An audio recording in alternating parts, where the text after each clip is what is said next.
si anak ini itu nanti akan menghasilkan kayak trauma generasi.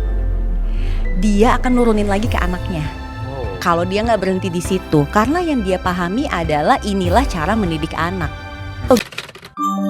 Aku dan suami aku menikah secara sadar. Kita punya anak juga sadar, ya bikinnya juga sadar kan, gitu.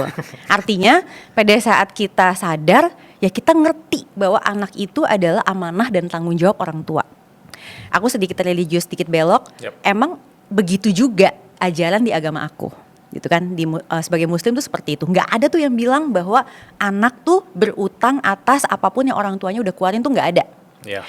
Kalau kita ngomong financial enmeshment, anak itu bukan masalah siapa yang di masa tuanya bisa ngebayar balik orang tuanya dengan duit, tetapi siapa yang di masa dewasanya itu bisa bahagia, sejahtera, dan bertanggung jawab penuh terhadap dirinya dia. Itu anak yang berbakti tuh begitu. Dia nggak nyusahin orang tua, dia nggak ini nggak itu segala macam gitu kan. Jadi mindsetnya yuk kita balik. Kenapa? Karena bahayanya gini. Satu, kalau kita nggak nyiapin itu nih Bilal, pertama, anak akan ngerasa hubungan anak orang tua tuh transaksional.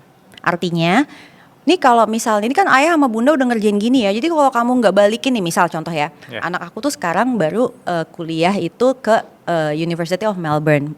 Lihat aja deh, search up sumber-sumber itu berapalah angkanya. Oke. Ketebak sih ya. Ya, even dapat beasiswa pun itu tetap ada living expenses, yang mana silakan lihat di Melbourne seperti apa. Tapi tidak sekalipun kita bilang sama dia, balikin ya nanti dengan pekerjaan yang gajinya segitu juga, gitu lah. Kenapa? Karena itu adalah hak dia. Itu amanah kita sebagai orang tua. Oke. Yang kedua, bahayanya apa? Kalau orang tua ngelakuin gitu terus, anak tuh gak bakal mandiri, Bilal. Kenapa? Karena the way dia mengambil keputusan itu semuanya adalah apa nih yang bisa gue kasih balik ke orang tua? Apa nih yang bisa gue kasih balik ke orang tua?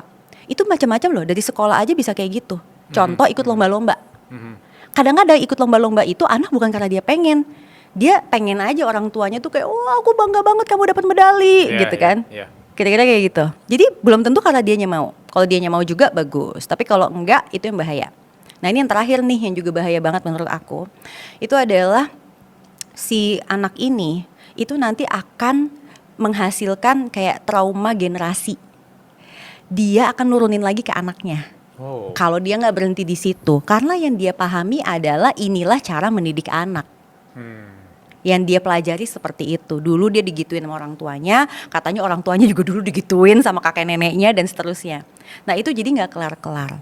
Nah itu bahaya banget karena anak ini sulit untuk bahagia. Kamu